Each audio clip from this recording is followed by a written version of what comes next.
Resumo do Mahabharata, parte 10.5, Bhagavad Gita, capítulo 12. União pela devoção.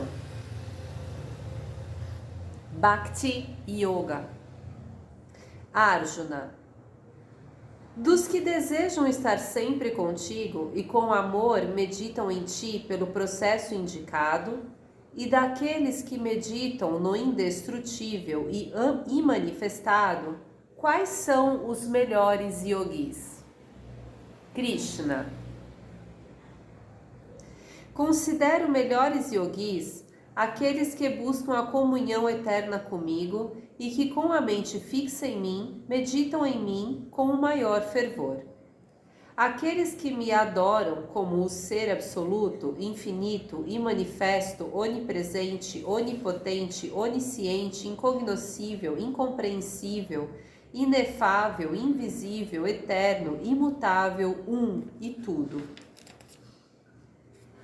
Que, dominando seus sentidos, conservam sempre o ânimo igual, respeitam todos os seres e se regozijam com o que é bom e belo, onde quer que esteja, desejando bem-estar a todos, também esses chegarão a mim. O caminho dos que me reconhecem como o absoluto e manifesto é muito mais árduo do que o caminho dos que me adoram como Deus manifesto e possuidor de forma. A concepção de absoluto e infinito é a causa mais difícil para a mente finita do homem. É muito difícil para o visível conceber o invisível, o finito conceber o infinito. Mas aqueles que em mim renunciam todas as suas ações e meditam em mim como seu ideal mais elevado, considerando tal meditação como um fim, sua mente está fixa em mim. Prontamente o salvo do oceano das mortes e renascimentos. Descansa em mim tua mente, ó príncipe, e satura toda a tua mente de meu ser. E ao deixares esta vida, morarás certamente em mim. Mas, se não és capaz de dominar os teus pensamentos de tal modo que sejam sempre a mim dirigidos e a mim fixados, esforça-te então por me alcançar mediante perseverantes exercícios devocionais. Se, porém, és incapaz de praticar exercícios devocionais, executa meu trabalho por amor. Oferecendo-me as tuas obras, alcançarás a meta. E se ainda isso não fores capaz de fazer, satisfatoriamente, refugia-te então em mim e, dominando-te a ti mesmo, renuncia aos frutos das tuas obras. Pois melhor do que os exércitos devocionais é a sabedoria. Melhor do que a sabedoria é a meditação. E melhor do que a meditação é a renúncia aos frutos da ação. Da renúncia nasce a paz de espírito. Em verdade te digo que amo aquele que não odeia a ninguém e a ninguém faz mal, mas é amigo e amante de toda a natureza, e aquele que é bondoso, livre de vaidade, orgulho e egoísmo, e conserva sempre a equanimidade, sendo paciente na desventura. Amo aquele que é sempre constante, afável e piedoso, manso de coração e de firme vontade, e cujos pensamentos em mim se concentram. Amo aquele que não tem cuidados mundanos, não teme o mundo e não é tímido. Quem é livre de turbulência, da cólera, impaciência e medo, e não se entrega à tristeza nem à alegria excessiva. Amo aquele que não tem preconceitos, é justo e puro, imparcial, confidente, livre de toda ânsia e nunca desespera. Amo aquele que não se apaixona nem odeia, não se entristece nem cobiça, e desapega-se das ações tanto boas como más. Amo aquele que igualmente considera o amigo e o inimigo, os honrados e os desprezados, e com igual ânimo suporta o calor e o frio, o prazer e a dor, a nada se apegando.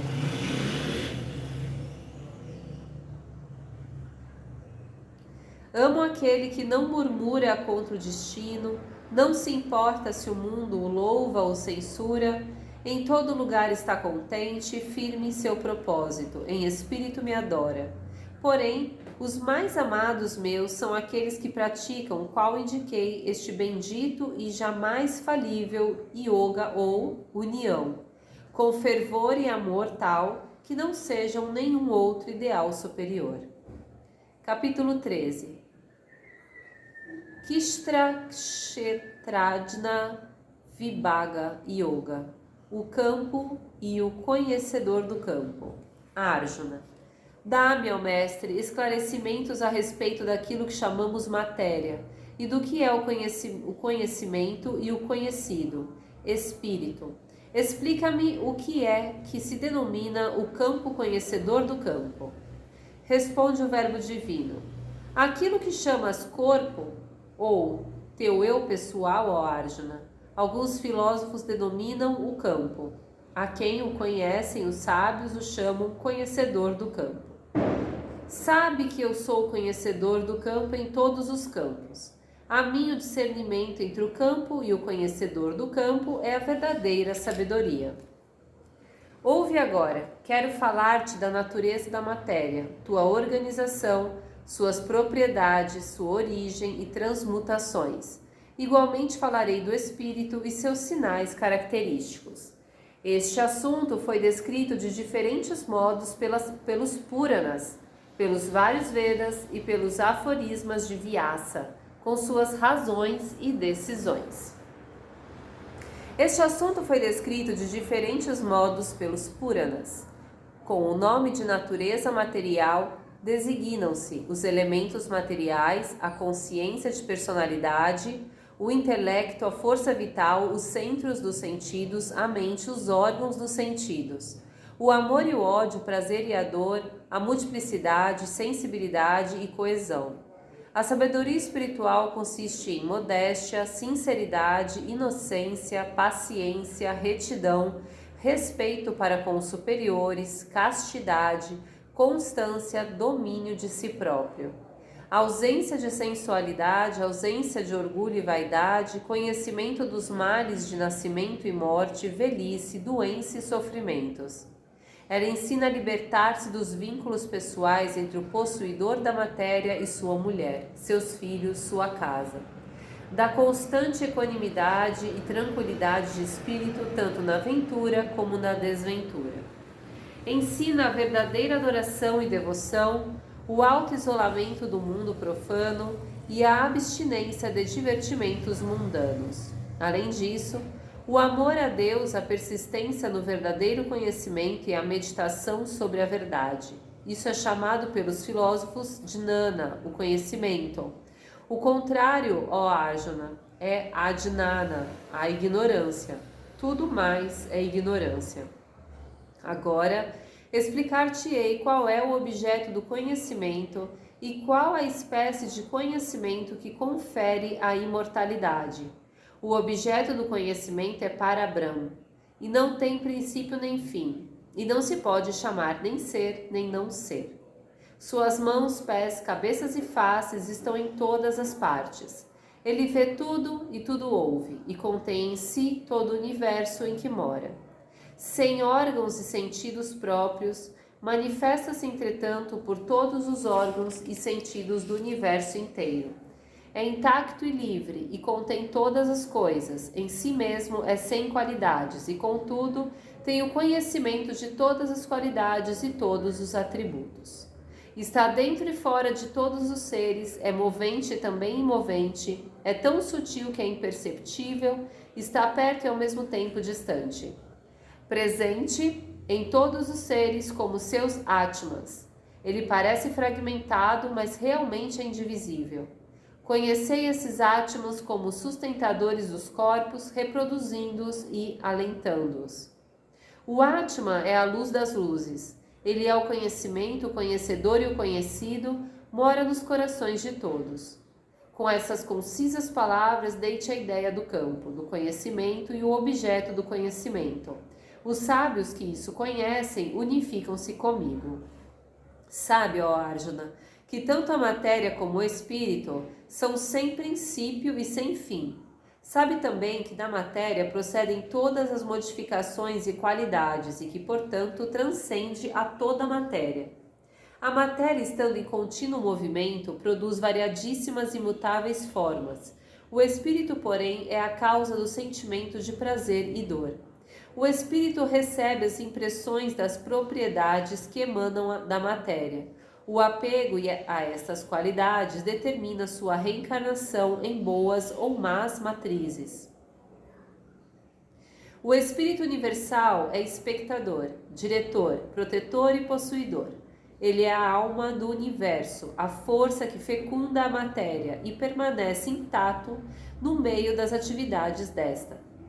Quem compreende o que é a matéria, o espírito e as propriedades da matéria, como te expus, sente-se idêntico com o espírito, é filho da luz e quaisquer que sejam as condições da sua vida, pertence àqueles que não estão mais sujeitos às reencarnações. Alguns chegam ao conhecimento do seu eu espiritual por meio da meditação, outros pelo pensar aprofundado. Alguns alcançam a percepção mediante renunciação, outros por meio de boas ações.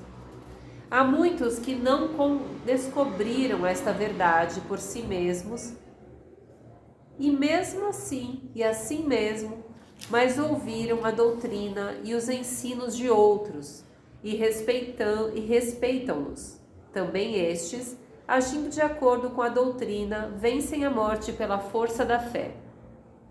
Sabe, ó príncipe, que cada ser criado, seja animado ou inanimado, é produzido pela união do campo com o conhecedor do campo.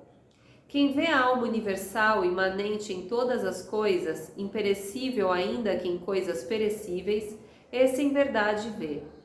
Vendo a mesma alma universal imanamente em todas as coisas, não cai no erro de identificar o seu eu com os princípios inferiores e assim é livre da ilusão da mortalidade e elabora a sua salvação. Verdadeiramente vê quem percebe que todas as ações são executadas pelo corpo, cujas qualidades atuam cada qual à sua maneira e não pelo eu. Unifica-se com Deus quem vê que as diferenças entre os seres e o aumento da família provém tão só de um dos dois elementos reunidos que é o corpo. O imperecível supremo ser sem princípio nem qualidades, conquanto resida no corpo, permanece impassível e inativo. Como o éter que tudo penetra e nada o afeta, sem razão de sua extrema subtilidade, assim nada contamina o espírito, ainda que em todas as partes resida na matéria. Como o sol ilumina todo este mundo, assim o Senhor do campo ilumina todo o campo. Como alcançam o Supremo aqueles que com os olhos da sabedoria discernem a diferença entre o campo e o conhecedor do campo, bem como os meios de se libertarem da matéria moldada na forma de um corpo. Capítulo 14. Guna Traya Vibhaga Yoga, as 3 gunas ou qualidades da matéria. Continua Krishna. Presta atenção, ó Arjuna, quero dar-te ainda mais esclarecimentos e ensinar-te mais verdades da suprema sabedoria. Esta sabedoria é o melhor que se pode possuir. Os sábios e santos que a possuíram chegaram às alturas da suprema perfeição. Tendo alcançado o supremo conhecimento, vieram unir-se comigo, entrando em meu ser. Eles não renascerão, nem quando um novo universo for criado, e a dissolução do universo não os tocará. Este universo de matéria é a minha matriz, em que ponho o germe de que provém todos os seres. Quaisquer que sejam as matrizes de que nascem os seres, este universo é a sua matriz, e eu, o Pai inoculador. A matéria tem 3 qualidades, princípios ou gunas, que se chamam sattva, ou harmonia, rajas, ou movimento, e tamas, ou inércia. Estes três atributos vinculam a alma ao corpo ou o espírito à matéria. Os seus vínculos são diferentes, mas todos são vínculos. Sátiva, a harmonia, sendo pura e imaculada, vincula a alma pelo amor ao conhecimento e à harmonia. Quem está em seu poder renasce por causa dos vínculos que o prendem ao saber e à beleza. Rajas, a emoção. É a natureza passional, o desejo que vincula a alma, incitando-a a ocupar-se da ação e dos objetos e levando ao renascimento pelo apego à ação. Tamas, a inércia, vincula a alma pelos laços da negligência, apatia e preguiça. Sátiva, prende a felicidade. Rajas, ata a ação. Mas Tamas, obscurecendo a reta percepção, encadeia os mortais à indolência. Quando o homem venceu Tamas e Rajas, reina nele Sátiva. Quando desapareceu Rajas e Sátiva, domina o Tamas. E quando desapareceu Tamas e Sátiva, governa Rajas. Vendo a sabedoria manifestada em alguém, sabe que Sátiva é o Guna que a domina. Onde se vê avidez, obstinação, muita atividade, agitação e desejo, ali Rajas exerce o seu poder. Quando aparece estupidez, preguiça, vaidade e falta de ideias, Tamas está no trono. Se na hora de sua morte prevalece a harmonia, o homem vai para os imaculados mundos dos grandes sábios. Mas se predomina a emoção, renasce o homem entre os inclinados à ação. E se na inércia desaparece, volta a nascer entre os ignorantes. O fruto de uma boa ação é puro e harmônico. O fruto da emoção é em verdade dor, mas o da inércia é a ignorância. Da harmonia procede o conhecimento, da emoção o desejo, e da inércia o erro, a ignorância e a preguiça. Os que estão situados na harmonia ascendem ao alto. Os ativos moram na região intermediária, e os inertes se afundam nas mais vis qualidades. Quando o vidente se apercebe de que as qualidades são o único agente, e reconhece aquele que se sobrepõe às qualidades, então participa de minha natureza. Quando a alma encarnada ultrapassar essas três qualidades que aparecem com a formação de um corpo, e quando se tornou consciente de que existe além delas, libertou-a dos vínculos das gunas e, por conseguinte, também dos vínculos do nascimento e da morte, da velhice e do sofrimento, e bebe o néctar da imortalidade. Pergunta Arjuna: e como se pode conhecer, ó Senhor, aquele que alcançou essa vitória? Como vive, como vence essas três qualidades?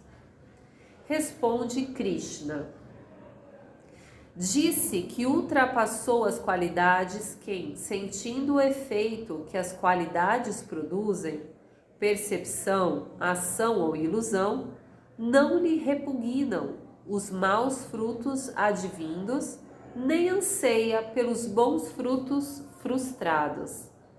Aquele que, como neutro espectador, não é comovido pelas qualidades, mas imperturbável se retrai delas com o pensamento. As qualidades desempenham sua tarefa.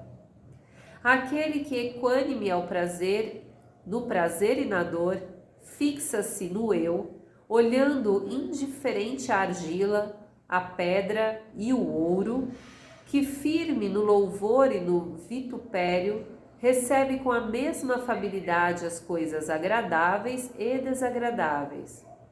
Aquele que com igual indiferença aceita as honrarias e os vitupérios, que por igual olha os amigos e os inimigos, e desprendido de todos os compromissos.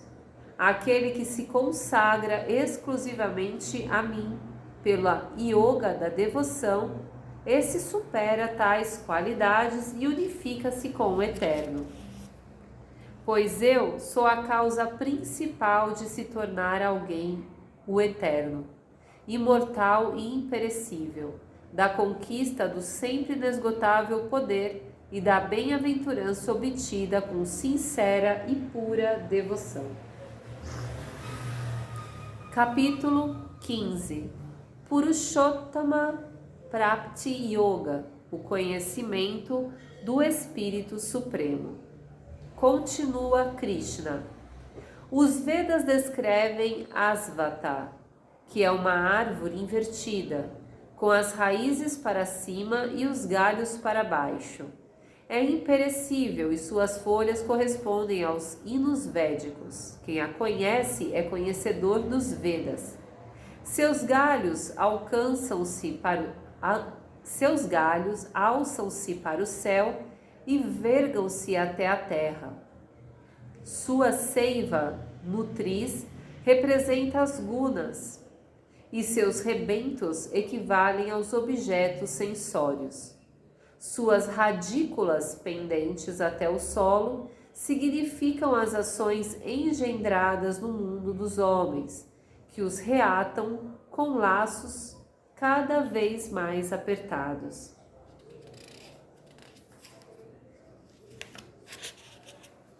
Não é possível conhecer-se aqui a natureza, fim e sustentáculo dessa asvata, tão solidamente radicada. Abatei-a, pois, com o potente machado do discernimento. Então poderá ser buscada aquela meta, donde não retornam mais os homens que atingirem, que solicitem o auxílio do ser, que é a fonte primária de onde flui esta remotíssima corrente de apegos. Que se libertem da ilusão do egoísmo, vençam o pecado dos apegos e residam sempre no eu. Então o abandonarão os objetos sensórios e com eles desaparecerão os opostos, conhecidos como prazer e dor. Contemplarão vivamente o eu e assim atingirão a meta imutável. Ali não há brilho do sol, nem da lua, nem do fogo. Minha é a luz infinita, da qual não retornam os homens que a tenham alcançado. No mundo dos vivos, um fragmento de mim mesmo se transforma num espírito imortal, que do reservatório da natureza atrai para si os 5 sentidos e a mente. Quando eu, o governador dos sentidos e da mente, toma um corpo ou o abandona, recolhe-os e leva-os consigo. Procede o vento como o perfume das flores. O eu, unido à vista, ouvido, olfato, paladar e tato e à mente, faz experiências com os objetos dos sentidos. Os ignorantes iludidos não veem o eu quando deixa o corpo, nem quando está nele, nem sabem como se encarna o espírito, unindo-se às 3 gunas. Os iluminados e os yogis o veem e conhecem. Mediante frequente meditação, alcançam a percepção dele em si mesmos, mas aqueles cujas mentes estão obscurecidas não o percebem, ainda que o procurem. Sabe, ó Arjuna, que a luz radiosa que se desprende do sol, iluminando o mundo inteiro, e é refletida pela lua e a chama ígnea que a tudo abrasa, provém todas de mim. Eu penetro na terra e sustento todas as coisas com a minha força viva. Eu sou a seiva das plantas e dos vegetais. Com as forças vitais, o fogo da vida, penetro no corpo que respira e, unido com a inalação e a exalação, dirijo os processos digestivos, assimilativos e eliminativos. Eu resido nos corações e nas mentes dos homens, e de mim provém a memória, o entendimento e a privação de ambos. Eu sou o que se há de conhecer nos Vedas. Eu sou o conhecedor dos Vedas e o autor do Vedanta. Há dois aspectos neste mundo: a unidade e a pluralidade, a alma superior e as almas inferiores, o indivisível e o divisível. O indivisível é superior a todas as formas da natureza. Estes dois aspectos formam a unidade universal, mas há ainda um ser supremo, o Espírito Absoluto, a alma das almas, o sustentador, o origem e o Senhor de tudo. Eu sou este Espírito Absoluto e estou dentro e acima da alma una e da alma múltipla. Por isso as Escrituras me denominam o Altíssimo. Quem com a mente desanuviada me conhece assim como o Altíssimo, a tudo conhece, ó Arjuna, e de todos os modos me adora. Declarei-te, pois, este secreto ensinamento. Sábio é quem o compreende, e cumprida está a tua tarefa.